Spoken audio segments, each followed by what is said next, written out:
Praise the Lord. கர்த்தருடைய பரிசுத்த நாமம் மகிமைப்படுவதாக. இன்றைய தியானம் ஏசாயா 36 38 வரை. இந்த நாள் தியானத்திற்கான தலைப்பு, மீண்டும் மீண்டும் கர்த்தர் ஏன் ஒரே காரியத்தை பேசுகிறார். அநேகர் ஞாயிற்றுக்கிழமை கூடுகை முடிஞ்ச உடனே இந்த மாதிரி சொல்லியிருக்கிறாங்க, இன்றைக்கி காலையில் நான் வீட்டிலேருந்து கிளம்பும்போது ஏதோ ஒரு கஷ்டத்தோடு இருந்தேன். நான் காலையில் 5 மணிக்கு 8 மணிக்கு நான் வேதத்தை படிக்கும்போது கர்த்தர் இந்த காரியத்தை என்னோடு பேசினார். மிக உற்சாகமாக இருந்தது. ஆனால் ஞாயிற்றுக்கிழமை கூடுகையில் வரும்போது பாடல் வேளையில் ஆராதனை நேரத்தில் அதே காரியத்தை ஆண்டவர் திரும்பவுமாக என்னோடு பேசினார். அல்லது சபையில் பேசப்படக்கூடிய தீர்க்க தரிசனத்தின் மூலமாக அல்லது செய்தியின் மூலமாக அதே காரியத்தை ஆண்டவர் என்னோடு பேசினார். மிகுந்த சமாதானமாக இருந்தது. நான் விசுவாசிக்கிறேன், கண்டிப்பாக என் வாழ்க்கையில் ஆண்டவர் இந்த ஒரு மாற்றத்தை செய்வார் என்று அநேக நாட்களாக சொல்லியிருக்கிறாங்க. அப்போ ஆண்டவர் ஏன் ஒரே காரியத்தை ஒரு தடவைக்கு மேலே நம்மோடு பேசுகிறார்? ஒரு உதாரணத்தை நம்ம பார்க்கலாம். ஆதியாகமம் 41 அதிகாரம் 32 வாசிக்கும்போது, இந்த காரியம் தேவனால் நிச்சயிக்கப்பட்டிருக்கிறது என்பதையும் தேவன் இதை சீக்கிரத்தில் செய்வார் என்பதையும் குறிக்கும் பொருட்டு இந்த சொப்பனம் பார்வோனுக்கு ரெட்டித்தது. பார்வோன் 2 சொப்பனங்களை அவர் காண்கிறார். எகிப்தில் தேவன் என்ன செய்ய போகிறார் என்று சொல்லி அந்த சொப்பனத்தை பார்வோனுக்கு கொடுக்கிறார்.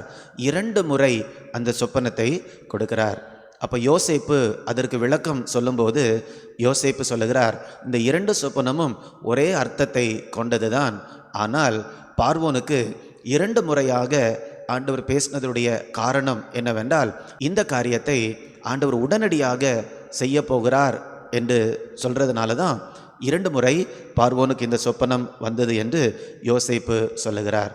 நம்ம வாழ்க்கையிலும் கூட ஆண்டவர் ஒரு சில காரியங்களை மீண்டும் மீண்டும் பேசுகிறார். ஏனென்றால் அந்த காரியத்தை ஆண்டவர் துரிதமாக செய்ய போகிறதுனால, அல்லது நம்ம வாழ்க்கையில் இப்படி ஒரு சத்தியம் கண்டிப்பாக இந்த நாளில் நாம் கேட்க வேண்டும், அதற்கு கீழ்ப்படி வேண்டும் என்று சொல்லுவதற்காக ஒரு சில காரியங்களை ஆண்டவர் ஒரு முறைக்கு மேல் கர்த்தர் சொல்லுகிறார். இயேசு இந்த பூமியில் வாழும்போது கூட அநேக இடங்களில் இயேசு இப்படி சொல்லியிருக்கிறார், மெய்யாகவே மெய்யாகவே நான் உங்களுக்கு சொல்லுகிறேன். அவர் மெய்யாகவே மெய்யாகவே என்று சொல்லாமல் கூட சொல்லலாம். ஆனால் ஒரு சில இடங்களில் இயேசு சொல்லும்போது மெய்யாகவே மெய்யாகவே, அப்படி என்றால் அந்த சத்தியம் நமக்கு மிக மிக அவசியம், அல்லது உடனடியாக நாம் கீழ்ப்படிய வேண்டும். இந்த மாதிரி காரியங்களை வலியுறுத்துவதற்காக தான் ஒரே காரியத்தை ஆண்டவர் 2 முறை அல்லது 3 முறை ஆண்டவர் பேசுகிறார். இன்றைக்கு நாம் படிக்கக்கூடிய இந்த தியான பகுதியில் ஒரு பெரிய ஒரு நிகழ்வை நாம் பார்க்க போகிறோம். இது எசேக்கியா ராஜாவுடைய நாட்களில் நடந்தது. அது என்னவென்றால், அசீரியர்கள் அச்சுறுத்துகிறார்கள், உங்களை நாங்கள் என்ன பண்ண போகிறோம், பிடித்து விட போகிறோம் என்று யூதா தேசத்தை பயமுறுத்துகிறாங்க. அந்த நேரத்தில் எசேக்கியா ராஜாவாக இருக்கிறார். அதன் பின்பு எசேக்கியா ராஜா என்ன செய்கிறார்? உடனடியாக ஆண்டவருடைய சமூகத்தில் போய் ஜெபிக்கிறார். அதை தொடர்ந்து ஆண்டவர் எப்படி எசேக்கியா ராஜாவுக்கு பதில் அளிக்கிறார்? இந்த சம்பவத்தை தான் நம்ம இந்த அதிகாரத்தில் படிக்கிறோம். இதே சம்பவம் இன்னும் 2 இடத்துல வேதத்தில் நம்ம பார்க்கிறோம். 2 ராஜாக்கள் 18 அதிகாரம் 19 அதிகாரத்தில் இதை நாம் படிக்கிறோம். 2 நாளாகமம் 32 அதிகாரத்தில் நாம் இதை படிக்கிறோம். இப்போ பழைய ஏற்பாட்டு புஸ்தகத்தில் இவ்வளவு பெரிய சம்பவம் 3 இடங்களில் எழுதப்பட்டிருக்கிறது. ஒரே காரியம் 3 இடங்களில் எழுதப்பட்டிருக்கிறது என்றால் அது மிக மிக முக்கியமான ஒரு செய்தியாக இருக்கிறது. எந்த விதத்திலெல்லாம் இந்த செய்தி முக்கியம் என்று சொல்லி ஒரு 4 காரியங்களை இன்றைக்கு நாம் தியானிக்கலாம். முதலாவதாக, இந்த காரியத்தின் மூலமாக ஆண்டவர் நமக்கு என்ன செய்தியை சொல்ல போகிறார், ஏன் முக்கியம் என்று பார்க்கும்போது, வேதத்தில் இயேசுவை பற்றி, தேவனை பற்றி பல காரியங்களை நாம் அறிந்து கொள்கிறோம். அதில் முக்கியமான ஒரு காரியம் என்னவென்றால், எந்த சூழ்நிலையில் நாம் இருந்தாலும் நம்மை ரட்சிப்பதற்கு அவருடைய பலன் போதுமானதாக இருக்கிறது. எந்த சூழ்நிலையில் இருந்தாலும், அல்லது நம்முடைய பிரச்சனை எவ்வளவு பெரியதாக கொடியதாக இருந்தாலும் ஆண்டவருடைய ரட்சிக்கக்கூடிய வல்லமை, அவருடைய ரட்சிக்கும் கரம் அதை காட்டிலும் வல்லமையுள்ளதாக இருக்கிறது என்பதை நிரூபிப்பதற்காக, காண்பிப்பதற்காக தான் இந்த ஒரு காரியத்தை 3 இடங்களில் ஆண்டவர் நமக்கு எழுதி கொடுத்திருக்கிறார். இன்றைக்கு நம்முடைய பிரச்சனைகள் மலையை போல காணப்படலாம். அன்றைக்கு எசேக்கியா ராஜாவுடைய பிரச்சனை அப்படிதான் இருந்தது. உலகத்தில் நம்பர் 1ஆக அந்த நேரத்தில் ஒரு வல்லமையான நாடாக இருந்தது அசீரிய தேசம். அவங்க பயமுறுத்துறாங்க, நாங்கள் பக்கத்தில் இருக்கக்கூடிய எல்லா தேசங்களையும் நாங்கள் பிடிச்சிட்டோம், உங்களையும் நாங்கள் பிடிக்க போகிறோம் என்று சொல்லி அப்படி பயமுறுத்துறாங்க. ஆனால் எசேக்கியா ராஜா ஆண்டவர் இடத்துல போய் தன்னை தாழ்த்தி, ஆண்டவரே இவ்வளவு பெரிய ஒரு ஆபத்தான நிலையில் நாங்கள் இருக்கிறோம் என்று சொல்லி அவர் ஜெபித்த போது என்ன நடந்துச்சு தெரியுமா? ஆண்டவர் அவருடைய சமூகத்திலிருந்து ஒரே ஒரு தேவதூதனை அனுப்புகிறார். அந்த தேவதூதன் செய்த காரியம் என்ன? அசீரிய போர் வீரர்களில் 1,85,000 பேரை ஒரே ராத்திரியில் ஒரு தூதன் அழித்து போடுகிறார். இப்போ ஆண்டவருடைய ரட்சிக்கக்கூடிய வல்லமையை மிகப்பெரிய அளவில் இந்த சம்பவம் நமக்கு காண்பிக்கிறது. இப்போ நம்முடைய வாழ்க்கையில் எப்படிப்பட்ட பெரிய கொடூரமான நிலையில் நம்ம இருந்தாலும், இந்த ஆவிக்குரிய விதமாக இருக்கலாம், அது நம்முடைய மன ரீதியாக இருக்கலாம், உணர்வு ரீதியாக இருக்கலாம், பொருளாதார ரீதியாக நம்ம இருக்கலாம், அல்லது ஏதோ ஒரு பழக்கத்துக்கு நான் 5 வருஷம் 10 வருஷம் 30 வருஷம் நான் அடிமையாக இருக்கேன், இதை என்னால் விடவே முடியல, என்ன செய்கிறதுனே தெரியல, என்னுடைய பழக்கத்தினால என்னுடைய குடும்பம் அழிந்து போகிறது, என்னுடைய வேலை அழிந்து போகிறது என்று சொல்லலாம். அது எவ்வளவு பெரிய கொடிய காரியமாக இருந்தாலும் சரி, ஆண்டவருடைய ரட்சிக்கக்கூடிய கரம் நம்முடைய பிரச்சனைகளை காட்டிலும் பெரியது.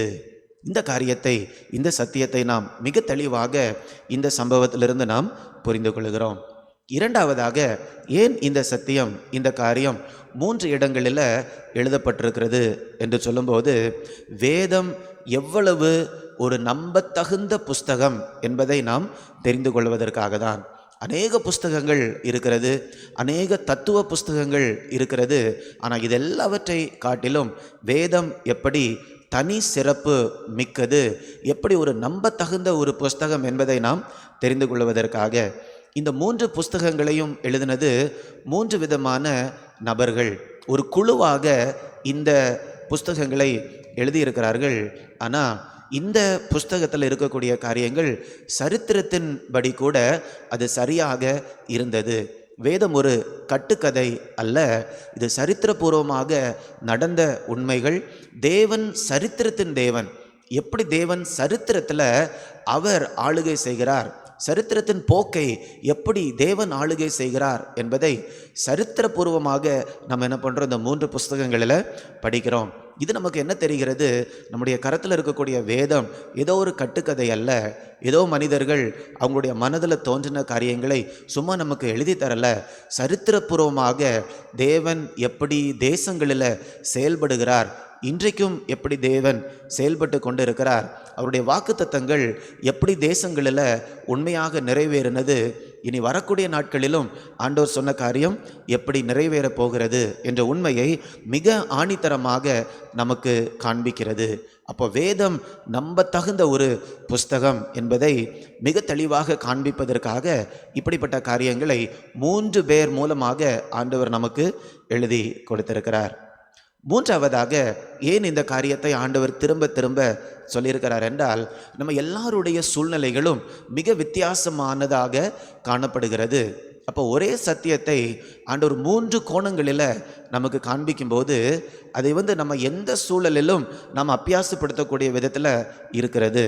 முதலாவதாக, ராஜாக்கள் புஸ்தகத்தில் நம்ம பார்க்கும்போது, ராஜாக்களை எழுதின அந்த ஆக்கியோன் அந்த சரித்திரபூர்வமாக அல்லது ஒரு சரித்திர பின்னணியில் தேவனுடைய செயலை அவர் விவரித்து காட்டுகிறார். இரண்டாவதாக, 2 நாளாகமத்தின் புஸ்தகத்தில் நாம் பார்க்கும்போது இதே சம்பவத்தை ஒரு ஆவிக்குரிய கோணத்தில் அவர் நமக்கு எழுதி கொடுத்திருக்கிறார். எசேக்கியா ராஜாவுடைய நாட்களில் எப்படி ஒரு ஆவிக்குரிய எழுப்புதல் வந்தது என்று சொல்லி இந்த காரியத்தை நமக்கு ஆண்டவர் எழுதி கொடுத்திருக்கிறார்.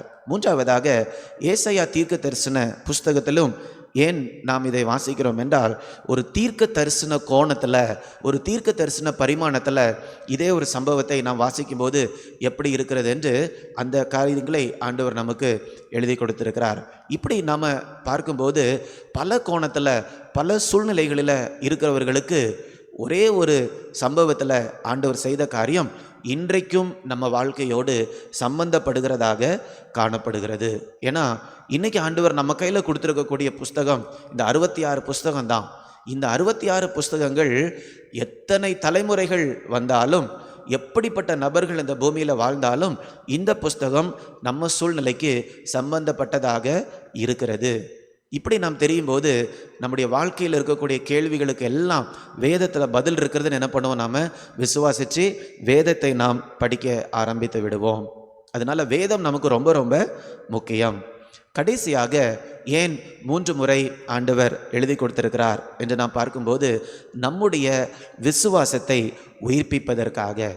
எசேக்கியா ராஜாவுடைய நாட்களில் ஆண்டவரால் இந்த காரியத்தை செய்ய முடியும் என்றால், இவ்வளவு பெரிய காரியத்தை செய்ய முடியும் என்றால், என்னுடைய வாழ்க்கையிலும் ஆண்டவரால் எவ்வளவு பெரிய காரியத்தையும் செய்ய முடியும் என்று உணர்த்துவதற்காக.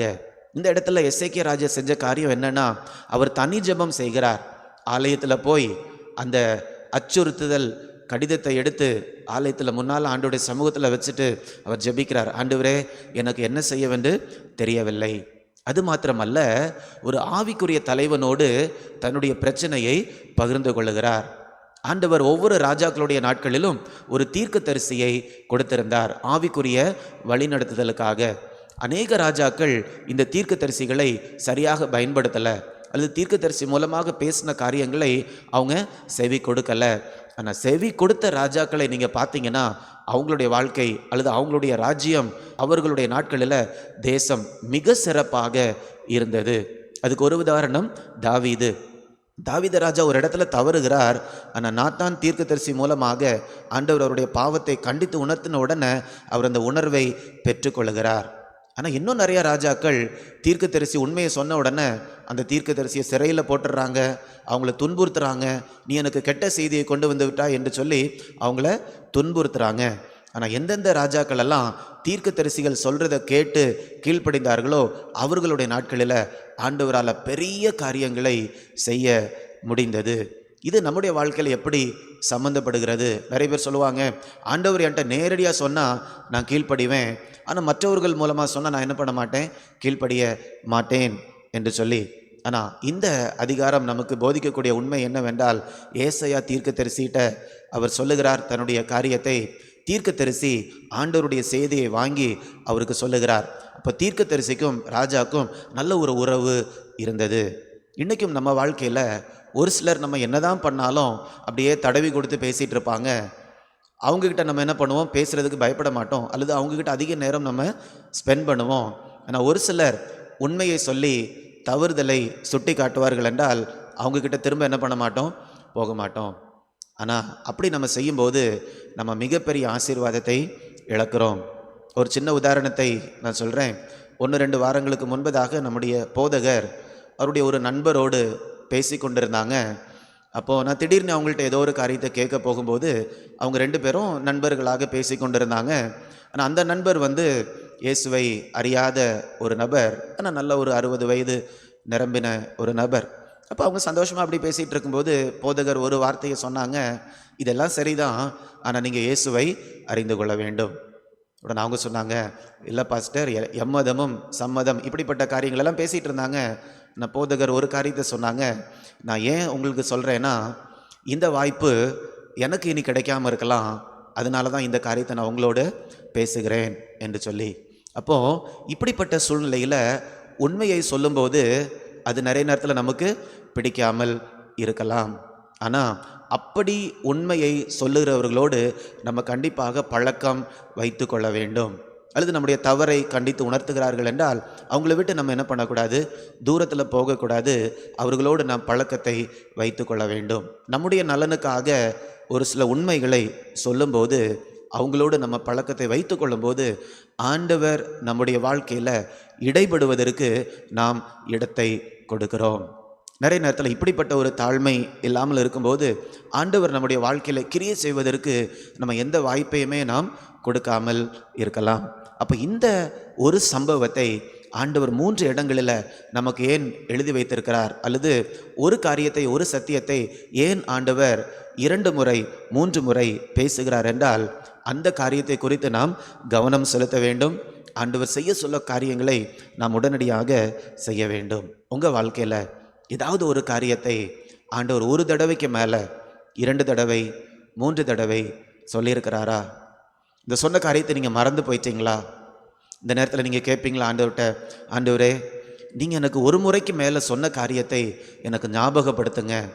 ஒருவேளை அதற்கு பிறகு நம்ம கீழ்ப்படியாமல் இருக்கிறோன்னா, ஆண்டவர் சைலண்ட் ஆகிட்டாருன்னா, ஆண்டவர் திரும்பமாக நமக்கு சொல்லலைன்னா, அல்லது இன்னொரு நபர் மூலமாக அந்த காரியத்தை நமக்கு சொல்லலைன்னா, எவ்வளோ ஒரு பரிதாபம். இயேசுவுக்கு முன்னால் நிற்கும்போது ஒரு நாள் ஆண்டவர் சொல்லுவார்ல, ஒரு தடவைக்கு மேலே நான் சொன்னேனே, திரும்ப திரும்ப சொன்னேனே, அந்த காரியத்துக்கு நீங்கள் செவி கொடுக்கலையே என்று சொல்லும்போது எவ்வளவு பரிதாபமாக போய்விடும். அப்போ இன்றைக்கி நம்ம ஆண்டவர்கிட்ட கேட்கலாம், நினைவு கூறுவோம் நம்ம, ஆண்டவரே இந்த காரியத்தை நீங்கள் ஒரு தடவைக்கு மேலே சொல்லியிருக்கீங்க, நான் மறந்து போயிட்டேன், ஆனால் திரும்பவுமாக இந்த காரியத்தை நான் எடுத்து இதில் நான் விசுவாசத்தோடு என் வாழ்க்கையில் அப்பியாசிப்பேன் என்று சொல்லக்கூடிய ஒரு தீர்மானத்தை இன்றைக்கி நாம் எடுப்போம் என்றால் அது நம்ம வாழ்க்கையில் மிகுந்த ஒரு ஆசீர்வாதத்தை கொண்டு வரும். நம்ம ஜெபிக்கலாமா? அன்பின் ஆண்டவரே, இந்த நல்ல நாளுக்காக உமக்கு நன்றி அப்பா. கர்த்தர் எங்களோடு பேசக்கூடிய தேவன், திரும்ப திரும்ப பேசக்கூடிய தேவனாக இருக்கிறீரப்பா. எங்கள் வாழ்க்கையில் ஆண்டவர் திரும்ப திரும்ப பேசக்கூடிய காரியங்களுக்கு நாங்கள் கவனம் செலுத்த கிருபை தரும்படியாய் ஜெபிக்கிறேன் தகப்பனே. எங்களுடைய வாழ்க்கையில் தனிப்பட்ட முறையில் ஆண்டவர் பேசக்கூடிய காரியங்களை நாங்கள் அபியாசப்படுத்த, அதை நாங்கள் செயல்படுத்த கர்த்தர் எங்களுக்கு கிருபை தரும்படியாய் ஜெபிக்கிறேன் தகப்பனே. கர்த்தர் எங்களோடு பேசுவதற்கு எப்பொழுதும் எங்களுடைய செவிகள் திறந்திருக்கும்படியாய் ஜெபிக்கிறேன். நம்முடைய வார்த்தைகளை நாங்கள் உதாசீனப்படுத்தாதபடிக்கு அதற்கு முக்கியத்துவம் கொடுத்து அதற்கு கீழ்ப்படிய அதற்குரிய கனத்தை நாங்கள் கொடுக்க ஆண்டவர் கிருபை தரும்படியாய் ஜெபிக்கிறேன். இப்படியாக கர்த்தருடைய சத்தத்தை நாங்கள் கேட்டு அதை அபியாசப்படுத்தி எங்களுடைய வாழ்க்கையில் எல்லா பகுதிகளிலும் ஆண்டவர் விரும்பக்கூடிய மாற்றத்தை நாங்கள் காண்பிக்க நீங்கள் கிருபை தரும்படியாய் ஜெபிக்கிறேன். மீட்பர் இயேசுவின் மூலம் கேட்கிறேன் நல்ல பிதாவே. ஆமேன், ஆமேன். God bless you. God bless you.